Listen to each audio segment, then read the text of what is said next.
Est-ce qu'on peut acclamer? Alléluia. Alléluia. Asseyons-nous dans sa gloire. Alléluia. Merci les chantres. Que Dieu vous bénisse. Alléluia. Amen. Vous allez bien? Bonjour à tous ceux à qui je n'ai pas pu dire bonjour ce matin. Bonjour, bonjour, bonjour, bonjour. Bonjour. Alléluia. Gloire à Dieu. Content de vous revoir. On sent que la rentrée commence petit à petit. Nous sommes heureux. J'espère que vous êtes bien reposés. Alléluia. Ce matin, je voulais nous partager un thème vous savez, quand on partage la parole de Dieu, c'est pour nous aider aussi dans notre quotidien. Mais je voulais vraiment nous encourager dans les temps de louange. La louange, c'est vraiment important, surtout en semaine, vraiment d'être bercé par la louange. La louange a ceci d'avantageux, c'est qu'elle porte la parole de Dieu en elle aussi. Amen. Quelquefois, tu n'as même pas besoin d'écouter un verset biblique, parce que des fois, au travers de la louange, tu es transporté. Et pendant que tu es transporté, le Seigneur te dit beaucoup de choses en même temps. C'est pour ça que les temps de louange, c'est vraiment important. Des fois, ton âme est abattue et tu as simplement besoin qu'une parole tourne pour te rafraîchir. C'est vraiment intéressant. Faites cette expérience. Reprenez les chants que nous chantons à l'église. Reprenez les chants que vous aimez dans vos répertoires et laissez-vous bercer par la louange. Amen. C'est quelque chose de puissant. Vous savez, l'ennemi va beaucoup travailler avec le découragement. Il va beaucoup travailler avec le fait de nous montrer nos failles, nos faiblesses. Mais lorsque vous vous laissez porter par la louange, vous êtes toujours auprès du trône. Vous savez, auprès du trône, il n'y a pas de culpabilité. Auprès du trône, Dieu nous récupère tels que nous sommes. Auprès du trône, Dieu peut nous transformer. Alléluia. Personne ne peut être faux devant Dieu. Vous savez, aucune personne ne peut être faux devant Dieu. C'est pour ça que le diable, qu'est-ce qu'il fait? Il va nous éloigner de Dieu. Parce qu'il sait que plus on va se rapprocher de Dieu, et plus on va s'abandonner à lui. Donc le plan de l'ennemi, c'est vraiment de nous éloigner de Dieu, parce qu'il sait que si on s'approche de Dieu, waouh, on va se rendre compte que, mais Seigneur, j'avais commencé une journée avec une tête bizarre, mais depuis quelque temps que j'écoute ta parole, j'écoute ta louange, je réalise que c'est différent. Alléluia. Donc apprenons à vivre avec la louange. Apprenons à vivre avec des chants qui nous portent et qui nous amènent au trône de Dieu. Et ce matin, je voulais nous partager ce thème. Avance avec plus d'amour pour le roi des rois. Amen. C'est vraiment un thème que je veux que, depuis quelque temps, le Seigneur nous rappelle le fait que nous devons l'aimer. Le pasteur Laurence enseignait dimanche dernier sur le fait que tu aimeras l'Éternel, ton Dieu. Vous savez, on vit dans un temps, j'en parlais avec encore Emma ce matin au bureau, où les gens s'attachent à Dieu beaucoup plus pour ce que Dieu nous donne. Il y a des églises aujourd'hui où une bonne partie des gens qui viennent pour recevoir de Dieu. Vous savez, Dieu va nous attirer à lui par quelque chose. Mais une fois que nous sommes dans la maison de Dieu, alors nous devons changer de façon de comportement. Nous devons changer de vision. Beaucoup de gens, tu es venu au Seigneur par la maladie. Et on t'a dit que Dieu guérit. Et Dieu t'a guéri. Et tu te dis, waouh! Et tu vas t'attacher à lui pour cela. Mais sauf qu'il y a des gens, toute leur vie, en fait, ils ne vont suivre Dieu que pour la guérison, que pour l'argent, que pour le travail, que pour ce que Dieu donne. Et l'Église est remplie de plus en plus de cette catégorie de personnes qui ne suivent Dieu que pour ce que Dieu donne, mais pas pour ce que Dieu veut que nous puissions faire pendant notre séjour sur la terre. Voyez-vous, chacun de nous, nous avons quelque chose à faire. Chacun de nous, nous avons une mission. C'est pour ça que nous devons être remplis de force. C'est pour ça que nous devons être puissants dans les choses que nous faisons pour porter le royaume de Dieu. Il y a un passage qui dit que Dieu n'a d'autres mains que nos mains et d'autres yeux que nos yeux. Ça veut dire que Dieu voit des besoins au travers de tes yeux. Alléluia. Dieu voit des besoins au travers de tes yeux. Et je veux vraiment nous encourager à comprendre cela. Ne nous laissons pas ravir le focus, l'essentiel. L'essentiel pour Dieu, c'est que tu sois en bonne santé. Pas en bonne santé simplement pour bien vivre, pour profiter de la vie, mais en bonne santé pour vivre pour Dieu. Ceux qui vivent ne vivent plus pour eux-mêmes, mais pour celui qui est mort et ressuscité pour eux. Ceux qui vivent ne vivent plus pour eux-mêmes, mais pour celui qui est mort et ressuscité. Vous savez, on vit un temps qui fait peur parce que si nous ne nous attachons pas à Dieu, nous allons être surpris. Et c'est pour ça que je voulais commencer par lire ce verset de Matthieu 24, 12. J'ai juste pris le verset. Il nous dit que parce que l'iniquité se sera accrue, l'amour du plus grand nombre se refroidira. J'ai isolé ce verset parce qu'il y a quelque chose que je veux tirer dans ce verset. C'est le lien qu'il y a entre l'augmentation de l'iniquité et le fait que l'amour de Dieu pour Dieu va diminuer. On a comme le sentiment que plus le péché va abonder dans ce monde, la Bible nous dit qu'il y a en même temps, l'amour va se refroidir dans les cœurs. C'est triste quand même de voir ça, mais c'est une réalité que nous allons vivre. La Bible nous dit que plus nous allons nous approcher de la fin des temps, plus nous allons vivre cela. Mais comment cela est possible que, Seigneur, notre amour va se refroidir aussi longtemps que l'iniquité va s'accroître? Quand on regarde en réalité comment va le monde, on se rend compte que le péché, l'iniquité, va nous impacter. Comment? Il va nous impacter en nous familiarisant avec lui. Le péché va nous amener à réduire nos exigences. C'est ça qui se passe. Regardez aujourd'hui, quand quelqu'un meurt, ça ne dit plus rien. Ça ne nous parle plus. À la limite, on s'est familiarisé à la mort. Ce n'est plus quelque chose qui nous touche. Le diable, aujourd'hui, nous familiarise avec des choses qui doivent nous révolter et qui doivent nous amener à se dire non, ça ne va pas. La Bible nous parle de cet homme de Dieu qui s'appelait John Grandison Lake. Dieu l'a beaucoup utilisé dans la guérison.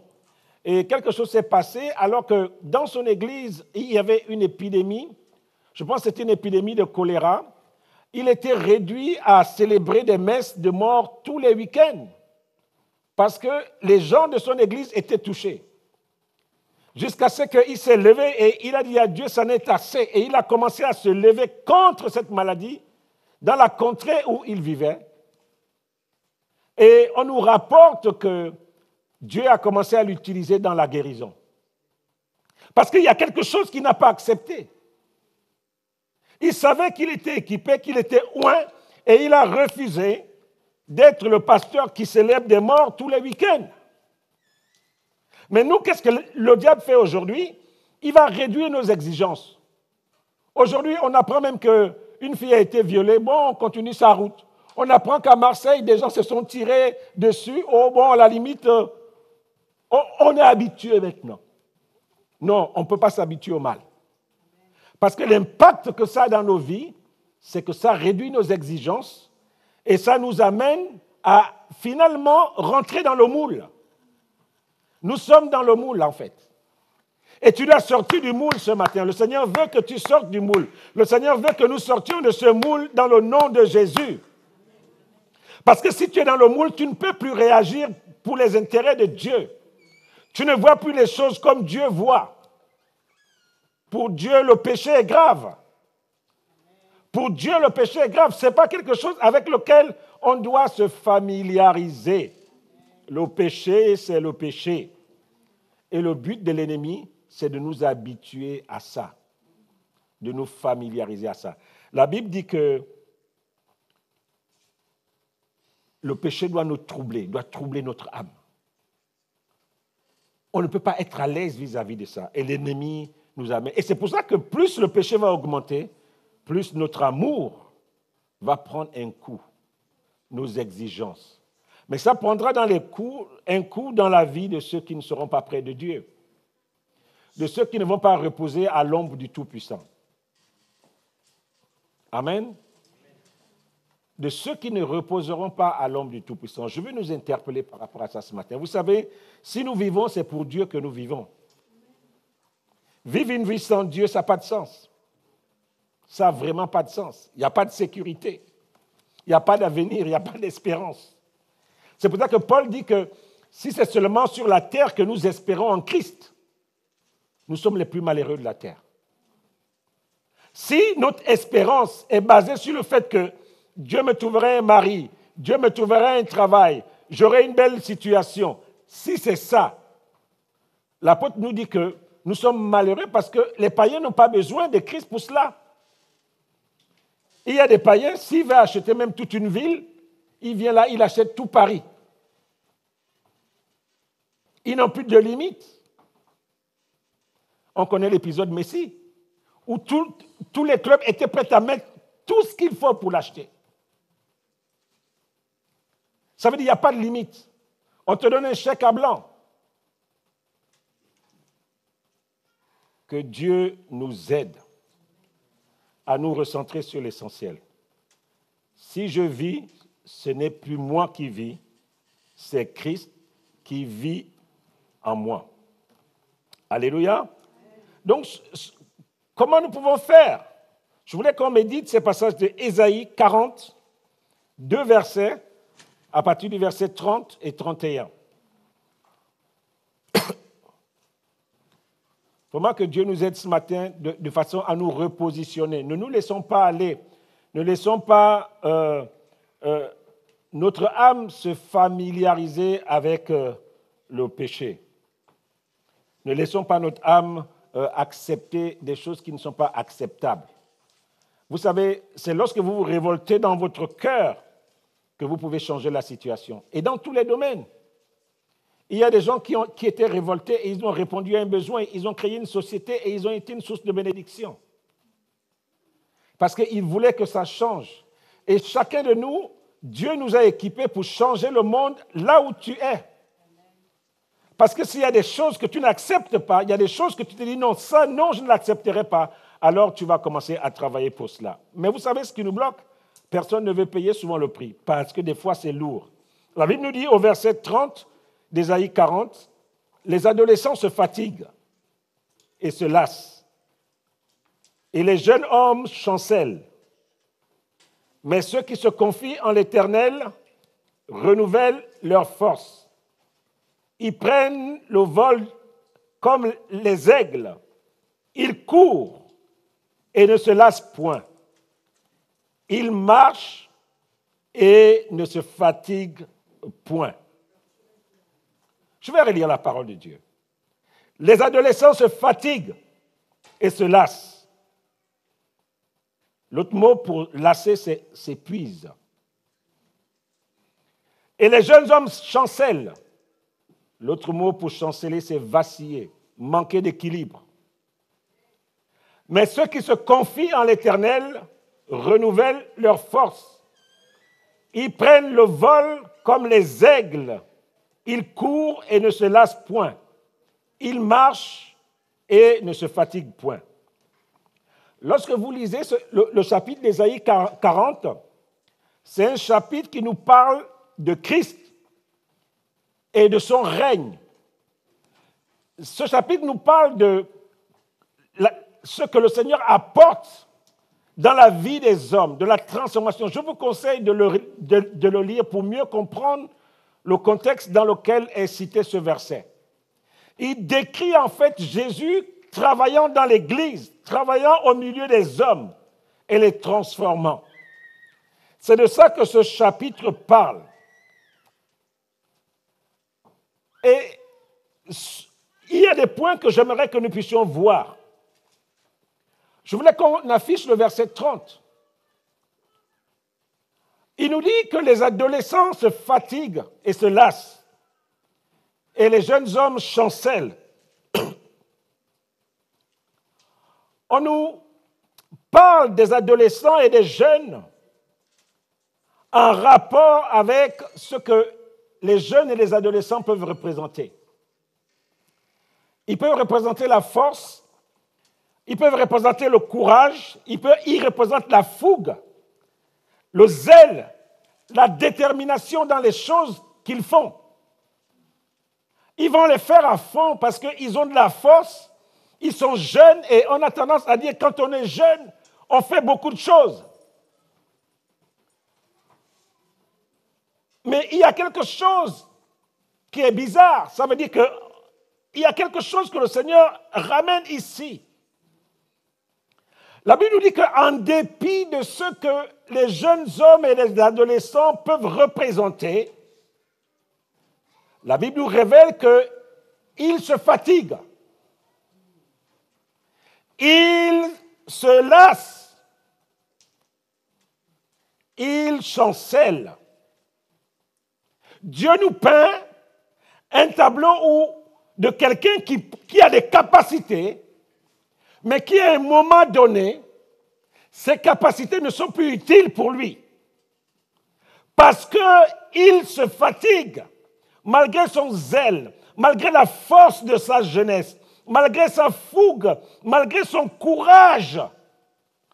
La Bible nous dit qu'il se fatigue, il s'épuise, il vacille. Qu'est-ce que le Seigneur veut nous dire? Il y a quelque chose d'intéressant ici. Le Seigneur veut nous dire que pour avancer avec Dieu, ta force ne doit pas se trouver uniquement dans tes capacités naturelles. Ta force ne doit pas se trouver uniquement dans tes capacités naturelles. Ça veut dire quoi? Ça veut dire que Dieu reconnaît qu'en tant que jeune, tu es fort. En tant que jeune, tu as encore du punch. En tant que jeune, tu es déterminé. En tant que jeune, quand tu t'engages dans quelque chose, tu as la force pour avancer, pour aller jusqu'au bout. En tant que jeune, c'est difficile de te décourager. Mais Dieu finit par dire que malgré tous ces acquis naturels, malgré toutes ces choses que la nature nous donne, nous finissons par nous fatiguer. Papa Daniel comprend mieux ce que je lui ai dit ce matin dans le bureau, pendant que nous étions au bureau. Malgré ta jeunesse, tu finis par te fatiguer. Bien-aimé, la force de notre caractère, les avantages naturels avec lesquels nous entrons dans la vie ne sont pas toujours suffisants pour avancer victorieusement avec le Seigneur. Vous savez, je nous en parle parce que inconsciemment, on a tendance à nous reposer là-dessus. On a tendance à se dire, moi, non, ça ne m'arrivera jamais. Moi, non, ce n'est pas possible. En fait, tu te fais tellement confiance au point que quand certains de tes frères et sœurs passent par certaines difficultés, ton orgueil t'amène à dire que tu ne passeras jamais par là. Parce que tu as ta force, Oh, moi, quand je fais un programme, j'arrive jusqu'au bout. Mais le Seigneur nous dit quelque chose ici qui est très, très important. Les adolescents, ils se fatiguent. Ils se lassent. Le Seigneur, regardez ce que le Seigneur fait ici. Il ne parle pas, il ne cite pas tout le monde. Il cite une catégorie de personnes qui sont sujets à la fatigue à cause de leur performance naturelle. Ils sont sujets à la fatigue. Ils sont sujets à l'épuisement. Ils vacillent, ils chancellent. Et Dieu te dit de te recentrer ce matin. Dieu nous dit que si tu veux avancer qu'avec ça, tu vas te fatiguer, mon frère. Tu vas te fatiguer, ma soeur. Ça veut dire en d'autres termes que si tu veux vivre une vie sans l'aide du Saint-Esprit, ça va être compliqué. Ça veut dire que Dieu, tel qu'il nous a créés, il nous a créés pour que la force de notre caractère, nos aptitudes avec lesquelles on est, nous aide, mais il ne nous a pas créés que pour vivre avec ça. Le pain c'est le fruit de ton travail. L'homme ne vivra pas de pain seulement. Ça veut dire qu'il ne peut pas vivre que de la parole seulement, mais il ne vivra pas de pain seulement. Il y a cet équilibre que Dieu a mis. Le pain, c'est tes efforts, c'est le fruit de ton travail, c'est tout ce que tu peux mettre en place, la discipline, la rigueur, la force, tes moyens. Mais ça finit par te fatiguer à un moment donné. Est-ce que je parle à quelqu'un ce matin? Ça finit par te fatiguer.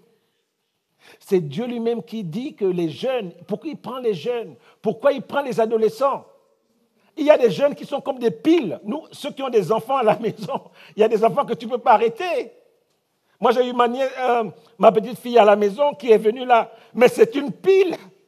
Elle est là-bas, Livia par-ci, Livia là, Livia là-bas. On a eu du mal. Tu as du mal, ils ont tellement de force.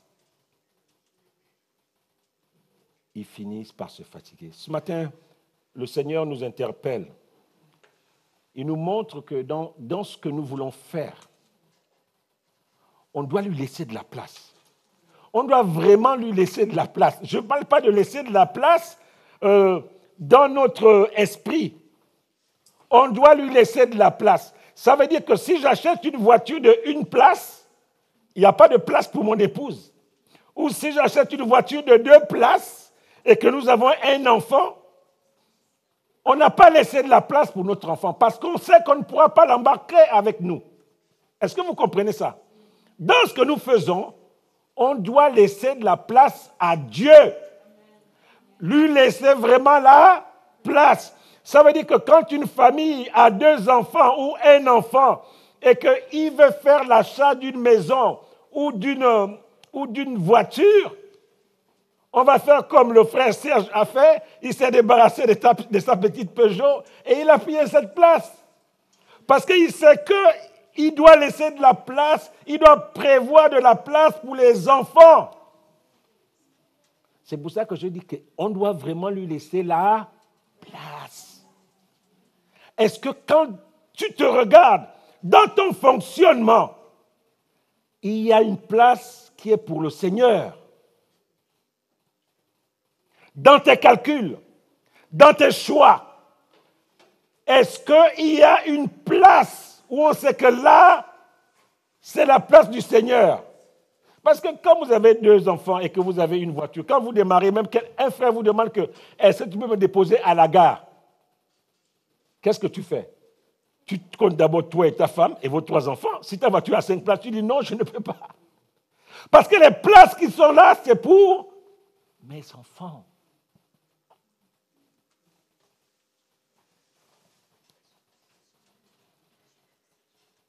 Alléluia. Le Seigneur continue. Il dit, ceux qui se confient en l'Éternel renouvellent leur force. Ils renouvellent leur force. Lisons ce passage de 2 Corinthiens 4, les versets 8 à 10. Vous savez, pour essayer de comprendre comment le Seigneur fait pour nous fortifier des fois. Comment nous pouvons nous confier en l'Éternel. Vous savez, les gens pensent que c'est toujours facile de se confier en l'Éternel. Les gens pensent qu'il suffit de dire, Seigneur, moi, dans ma vie, tu es à la première place, tu es ceci, tu es cela, tu es cela. Mais allons-y dans un cas pratique. Et voyons ce que Paul, en son temps, a fait. Et comment il nous a montré comment on peut se confier en l'Éternel. 2 Corinthiens 4, on va lire les versets 8 à 10 et puis le verset 16. Nous sommes pressés de toute manière, mais non réduits à l'extrémité. Dans les ténèbres, mais non dans le désespoir. Persécutés, mais non abandonnés. Abattus, mais non perdus. Portant toujours avec nous, dans notre corps, la mort de Jésus, afin que la vie de Jésus soit aussi manifesté dans notre corps. Au verset 16. C'est pourquoi nous ne perdons pas courage. Et lors même que notre homme extérieur s'est détruit, notre homme intérieur se renouvelle de jour en jour. Le fait de mettre sa confiance en Dieu, le fait de se confier en Dieu, fait que lorsque nous passons par des difficultés, lorsque nous passons par des chemins ténébreux, nous savons une chose, c'est qu'il ne nous abandonnera pas. Vous savez, il y a des fois, vous êtes en difficulté, mais vous avez déjà la solution. Vous avez déjà la solution. Vous savez que dans votre entourage, vous savez que quelqu'un va faire. Mais je parle de la solution de Dieu. Je parle de la solution qui va venir du fait que vous avez laissé dans votre vie une place à quelqu'un que personne n'utilise, que vous ne donnez à personne. Il est avec vous, il vous accompagne. L'apôtre Paul nous parle ici de sa vie, de son expérience de vie. Il dit, je suis passé par la persécution, mais je savais une chose, que je n'étais pas abandonné. Waouh! J'ai été abattu, mais jamais perdu. Il dit pourquoi? Parce que je sais que celui qui est mort et ressuscité et qui vit en moi va faire en sorte que, quelles que soient les situations par lesquelles je passe, sa vie va se manifester dans mes faiblesses. Pourquoi? Parce que alors que je suis abattu, alors que je suis abandonné, je suis connecté à lui. Mais pas connecté dans le genre de connecté où tu te dis, là je suis foutu. Mais connecté dans le sens où, qu'est-ce qui se passe à Tziklag? La Bible nous dit que David va en guerre. Et quand il revient, les ennemis sont passés et ils ont ramassé les femmes et les enfants de ses frères guerriers. Et la Bible nous dit que tout le monde menace de lapider David. Qu'est-ce que nous dit le texte? Le texte nous dit que David s'est fortifié en allant dans le cœur de Dieu. Il est allé dans le cœur de Dieu en disant, mais Seigneur, j'ai embarqué des familles entières dans une affaire compliquée, j'ai besoin que tu m'aides. Il est allé chercher sa force dans Dieu. Lorsqu'on se confie en Dieu,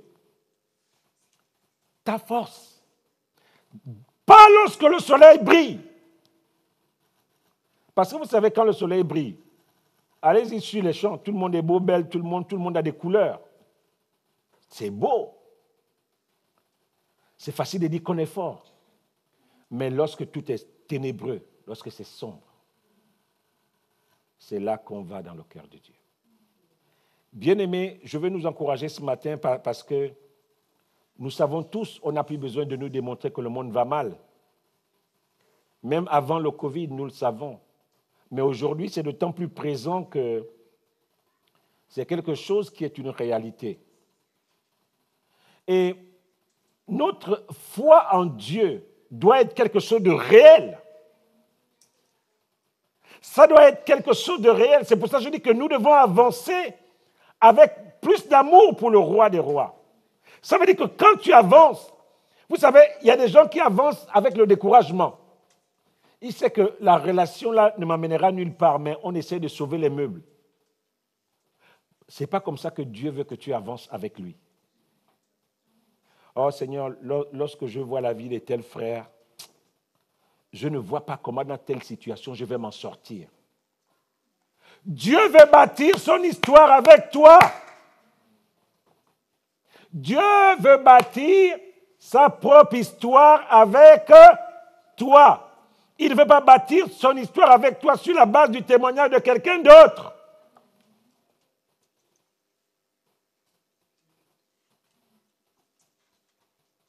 Alléluia. ceux qui se confient en l'Éternel, ils renouvellent leur force. Se confier en l'Éternel dans les bons, dans les mauvais jours. Parce que qu'il fasse beau ou mauvais, ils savent d'où ils tirent leur force.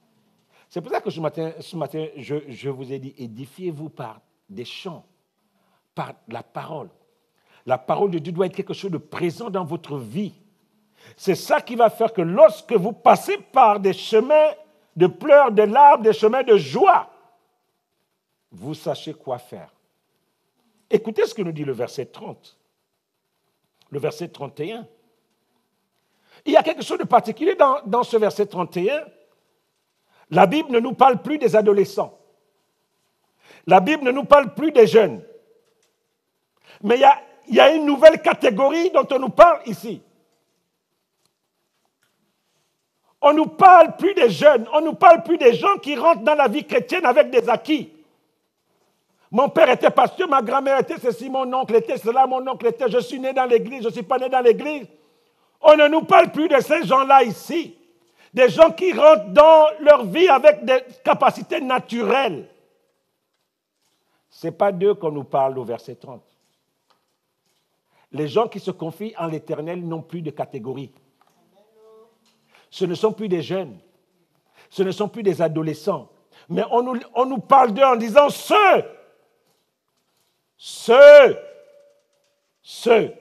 que tu sois homme, femme, jeune, fort, puissant, champion du monde, champion olympique, champion tétraplégique, tout ce que tu veux. On nous parle de ceux, pas de celui, pas de celle. On ne nous parle pas ici au singulier. Ceux. Ça veut dire quoi? Ça veut dire qu'il y a une catégorie dans laquelle on doit rentrer pour toucher le cœur de Dieu.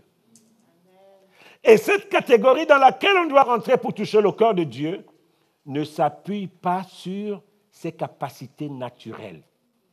Toujours. Ce n'est pas des gens qui regardent leur force et disent que là, il va sentir, je vais m'en sortir encore cette fois. C'est pour ça que Dieu, des fois, pour montrer au peuple de Dieu qu'il était avec eux, il disait, bon, là vous voulez aller en guerre, vous êtes à combien? 1000. Vos ennemis sont combien? 10 000. Dieu vous dit, bon, réduisez, enlevez encore 500. Dans les 1000 là, ceux qui viennent de se marier, laissez-les. Je vois Jaunet, là, c'est la ville de lune de miel, il est en Suisse, il est en Alsace. Non, n'embarquez pas Jaunet dans l'affaire. Laissez-le encore profiter de son petit mariage, les beaux jours, les fleurs, Il brille là, Jaunet, les yeux brillent. Vous les mettez de côté. Ceux qui viennent d'avoir des enfants, mettez-les aussi de côté, ne les embarquez pas. Bon, maintenant vous êtes combien là? On est 500, Seigneur. Et les ennemis sont combien? 10 000. Ah, Dieu dit, c'est bon, on y va. Amen. Parce que ceux qui se confient en Dieu, ils ne regardent pas les muscles. On est parti des jeunes, des adolescents, des gens qui ont de la fougue, de la capacité, de la force, de la puissance et tout. Dieu dit que ceux qui se confient en l'Éternel, ici, ne sont pas déterminés. On ne parle pas si tu es valide, handicapé, pas handicapé, champion du monde, pas champion du monde, issu d'une famille riche, pas issu d'une famille riche. Tu as bien démarré la vie chrétienne, tu n'as jamais fait des erreurs dans ta vie, tu as bien démarré dans la vie, école, tout, petite vie, nickel. Non! On nous dit ceux, quel que soit l'âge dans lequel ils rentrent. Papa Daniel, on nous dit ceux qui se confient en l'Éternel. Ils renouvellent leur force. Ceux qui renouvellent leur force ne restent pas dans les échecs. Ils ne s'apitoient pas sur leur sort. Ils n'abandonnent pas. Ils n'abandonnent pas. Ils ne disent pas, non, là, Seigneur, lorsque je vois ma vie, j'ai mal démarré. On dit, non. Si tu es dans les ceux, ceux-là n'ont pas de caractéristiques. Les ceux n'ont pas de caractéristiques. On ne nous parle pas de leur histoire. On ne nous dit pas que ceux qui se confient en Dieu, ce sont les gens vraiment, eux, quand ils prient matin, midi et soir. Non, on ne nous dit pas que ceux-là, ceux-là, c'est vraiment des gens qui sont toujours bien portants. La vie est belle. Quand tu le vois, beau, belle, petit pantalon très bien tracé, beau, bien réparé. Non, on ne nous parle pas de ça. On dit ceux. Dans le ceux-là, il y a ceux qui pleurent. Il y a ceux qui passent par le chemin des larmes. Il y a ceux qui ont les paillettes. Il y a ceux qui vivent la belle vie. Il y a ceux qui viennent de se marier. Dans le ceux. Il y a ceux-là qui passent par toutes sortes de joies, toutes sortes de difficultés. Ils sont dans le ceux. Vous savez, on ne peut pas renouveler la force de quelqu'un qui n'est pas fatigué. La Bible dit le ceux-là. Écoutons ce qui est dit sur eux, c'est extraordinaire. La Bible dit qu'ils prennent le vol. Waouh! Ils courent. Waouh! Ils marchent. Waouh! Écoutez ça. J'aime bien le verset. Ils disent, ils prennent le vol comme les aigles. Lorsque vous voyez un aigle prendre un vol, regardez les images. Moi, je suis beaucoup Nat Geo Wild. C'est la seule chaîne pour laquelle je prends des fois Canal Sat. Et je me suis fait bien avoir plusieurs fois. J'aime bien les documentaires sur la nature. L'aigle, quand il démarre, quand il décide de prendre son vol, il ne peut plus s'arrêter. C'est comme un avion. Lorsque l'avion a commencé le décollage, s'il s'arrête, il va faire un crash. Donc l'aile, quand il prend son envol, il est obligé de partir. Il est obligé de se lancer. Et c'est pour ça que quand ils forment leurs enfants, les petits aiglons, je crois, ils les amènent sur des petits arbres, ils les lâchent, et puis le petit, il sait que là, je dois me battre. Je dois aller atterrir. Il commence pas, comme nous on fait là, tu commences par courir, et puis tu rencontres quelqu'un qui te dit, oh, est-ce que tu vas t'en sortir vraiment? Tu sais, les histoires de foi là, il faut quand même bien réfléchir. Hein? Après, tu recules. C'est ça qu'on fait souvent dans notre vie. Tu as décidé de rentrer dans une affaire. Et puis tu rencontres un frère. Ah, tu sais, moi je connais un frère qui avait fait la même affaire, mais il a été roulé. Et toi, tu vas voir ton épouse. Ah, tu sais, chérie, le Seigneur vraiment me dit, je suis plus trop... Vraiment, je pense qu'on doit encore prier. Tu n'es pas dans le ceux. Amen. Tu n'es pas dans le ceux. Parce que ceux qui sont dans le ceux là, quand il a décollé, il décolle, même s'il doit aller cracher, il va cracher. Parce qu'il sait que la raison qu'il a mené à décoller, celui qui est devant lui, il va le réparer. Il va réparer. Il démarre. Montrez-moi une seule image d'un aigle. Il commence à décoller et puis il s'arrête.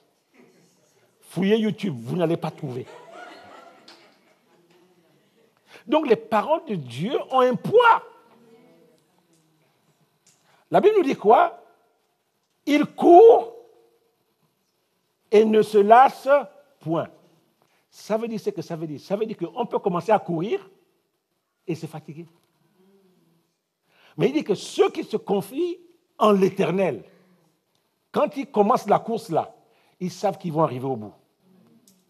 Parce que celui qui les conduit, il va continuer d'être fidèle.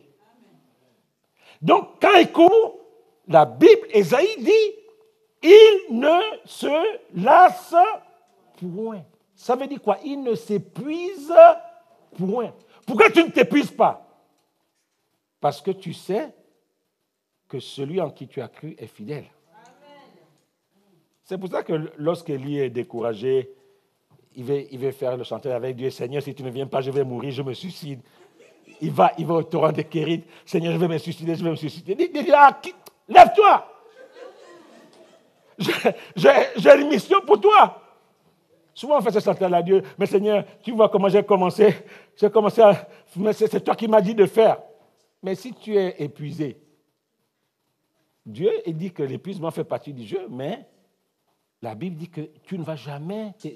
Si tu as commencé à courir, la course nécessite un effort.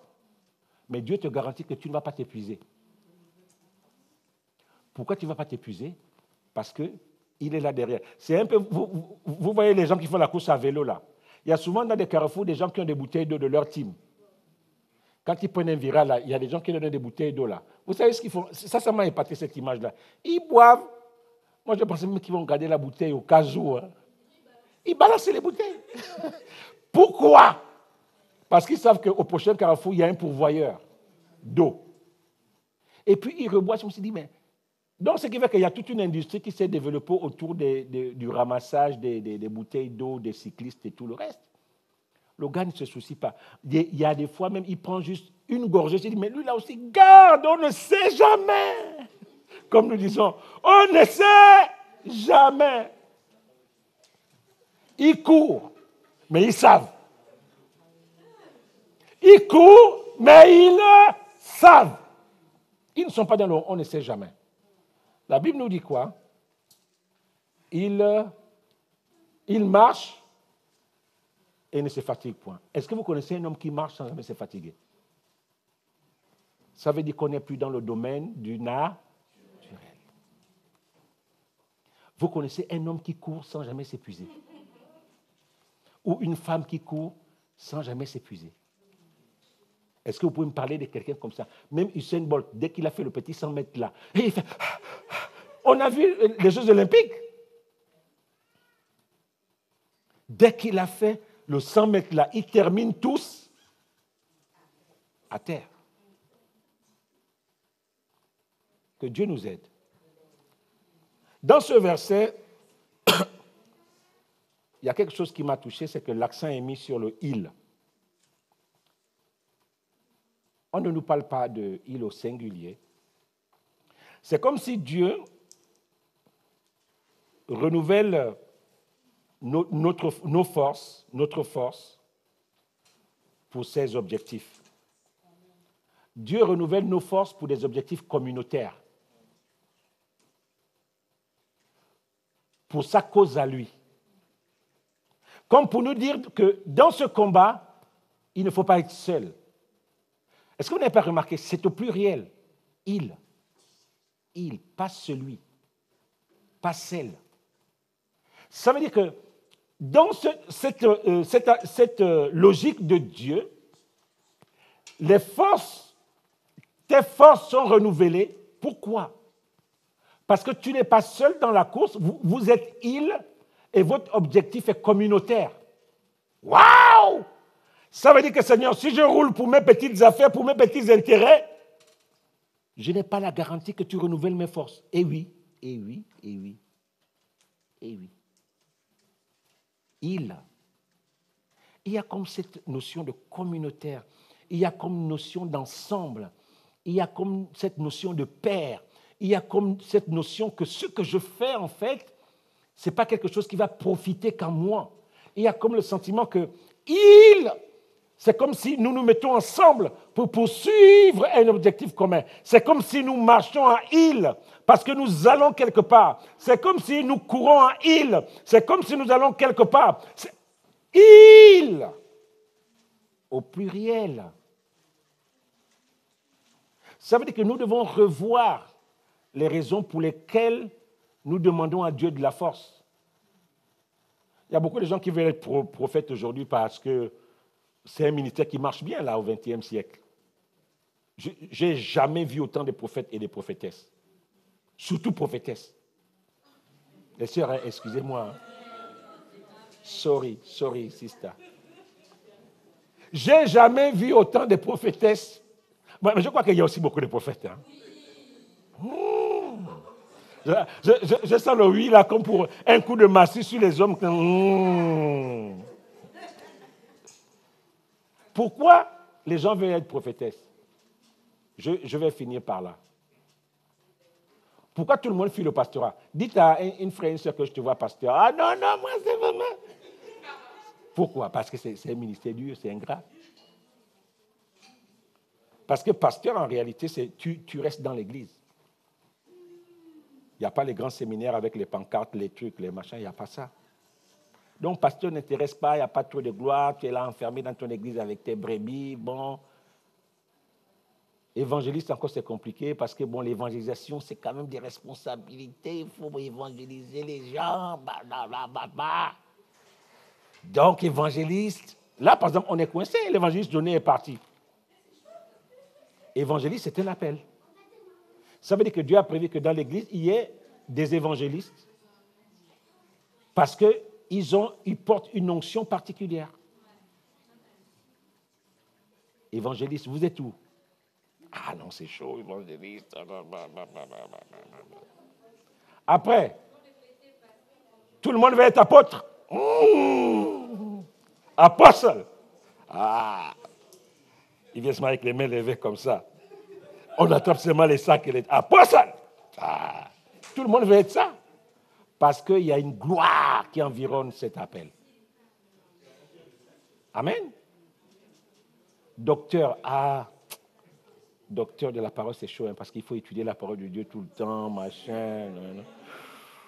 Ça va nécessiter la lecture, les livres, les trucs, il faut démontrer la parole, il faut, docteur, ah là là. Vu comment je vis, je vais vivre ma petite vie tranquille, alors le mieux, prophétesse, je n'ai pas trop d'engagement, prophète, je n'ai pas trop d'engagement, je viens, je dis 2 petites prophéties sur les gens sont excités, j'enlève mon corps. Que Dieu nous aide. Ciel a besoin d'évangélistes. Prions que Dieu suscite des évangélistes à ciel. Aussi bien que des prophètes, aussi bien que des apôtres, aussi bien nous avons besoin de tout cela. Amen. Que Dieu nous aide. Le c'est ceux qui ont décidé de ne pas marcher seuls et de rouler pour les mêmes intérêts que Dieu. Vous savez, on peut être riche, mais on doit être riche pour les mêmes raisons que Dieu. Le c'est ceux qui n'avancent pas seuls. Le ils sont toujours ils, avec S. Le ils ne roulent pas pour eux. Ce n'est pas des gens qui vont vous dire que, moi j'ai remarqué, quelqu'un va te dire que bon, là je me lance dans les affaires. Quand Dieu le bénit, il commence par être infidèle à sa femme. Sa femme ne peut plus l'attraper. Je ne le vois plus partir. Il est dans les réunions à gauche, à droite, mais il rentre tous les jours à 1h du matin. Et puis la femme commence à soupçonner des trucs de sa vieille vie passée. Commence à dire maman, est-ce qu'il est retombé? Les problèmes commencent dans son foyer. Mais bien aimé, la bénédiction de l'Éternel ne se fait suivre d'aucun chagrin. Si c'est Dieu, tu dois être dans le ce. Et ceux qui sont dans le ce sont dans le il. Il renouvelle la force de ceux qui ont des intérêts communautaires et qui roulent pour lui. Ça veut dire qu'au-delà de tout, ton objectif, c'est d'abord ce que Dieu gagne. Ça sert le il. Il ne court pas seul. Même s'il est seul physiquement, il sait que le combat pour lequel je combats là, nous sommes plusieurs à mener ce combat. Et si nous le menons, c'est pour tel objectif. Prions le Seigneur.